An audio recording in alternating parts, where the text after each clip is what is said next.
एक घना जंगल था जहाँ हर मोड़ पर साहस और बुद्धि की परीक्षा होती थी। उस जंगल के पास एक ऊंची पहाड़ी थी। पहाड़ी के अंदर एक पुरानी और डरावनी रहस्यमयी गुफा थी। जंगल के जानवर कहते थे कि गुफा के अंदर कोई न कोई परीक्षा जरूर होती है। उसी जंगल में 4 गहरे दोस्त रहते थे। नीलू बंदर, मीठू तोता, धारू चीता और वीरू भेड़िया। चारों की दोस्ती सच्ची थी, लेकिन स्वभाव अलग-अलग थे। नीलू बंदर बहुत बहादुर था, पर जल्दबाजी करता था। वीरू भेड़िया ताकतवर था, लेकिन गुस्सा जल्दी आ जाता था। धारू चीता तेज था और हालात को जल्दी समझ लेता था। मीठू तोता बुद्धिमान था और हर बात को ध्यान से सुनता देखता था। एक दिन जंगल में खबर फैल गई कि उस रहस्यमयी गुफा के अंदर एक चमकदार फल है। कहा जाता था कि जो भी उस फल को खा ले, वह बहुत शक्तिशाली बन जाता है। अगर वो फल हमें मिल गया तो कोई हमें हरा नहीं पाएगा। अगर रास्ते में कोई रोका तो मैं देख लूंगा। लालच में लिया गया फैसला खतरनाक हो सकता है। अगर जाना है तो मिलकर और समझदारी से। आखिरकार चारों ने साथ जाने का फैसला किया। गुफा की ओर जाने वाला रास्ता बहुत कठिन था। कहीं नुकीले पत्थर थे, कहीं घनी झाड़ियां और कहीं अजीब आवाजें।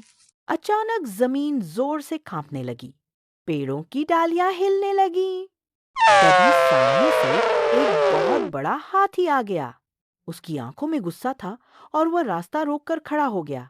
इस रास्ते से कोई नहीं जाएगा। वीरू भेड़िया गुर्राया और आगे बढ़ा। हट जा, वरना बुरा होगा। रुको, हाथी हमसे कहीं ज्यादा ताकतवर है।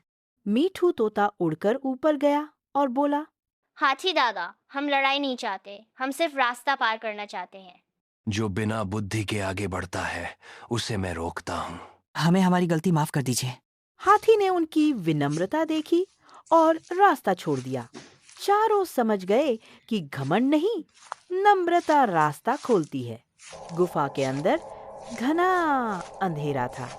दीवारों से हल्की हल्की रोशनी निकल रही थी। अचानक जमीन धंस गई। वीरू भेड़िया एक गहरे गड्ढे में गिर गया। दोस्तों, मुझे बाहर निकालो। नीलू बिना सोचे कूदने ही वाला था, लेकिन धारू चीते ने कहा, अगर कूदे तो 2 लोग फंस जाएंगे। मीठू तोते ने चारों तरफ देखा और ऊपर से रास्ता बताया। नीलू और धारू ने मिलकर वीरू को बाहर निकाला। आज समझ आया, गुस्से से नहीं, दिमाग से काम लेना चाहिए। गुफा के सबसे अंदर वह चमकदार फल रखा था। फल के सामने बैठी थी एक चालाक लोमड़ी। यह फल वही पाएगा जो अपने दोस्तों को छोड़ दे। अकेला ही सबसे शक्तिशाली होता है। फल की चमक सबको लुभा रही थी। एक पल के लिए नीलू सोच में पड़ गया। वीरू ने दांत भींच लिए। मेरी तेजी अकेले बेकार है। बुद्धि तभी काम करती है जब दोस्त साथ हों। मेरी ताकत दोस्तों के बिना अधूरी है। हमें फल नहीं चाहिए। जैसे ही चारों ने मना किया, फल की चमक बुझ गई। लोमड़ी गायब हो गई। गुफा की दीवार पर लिखा था, जो लालच छोड़कर दोस्ती चुनता है, वही सच्चा विजेता है। चारों खुशी खुशी जंगल लौट आए। अब नीलू सोचकर काम करता था। वीरू गुस्से पर काबू रखता था।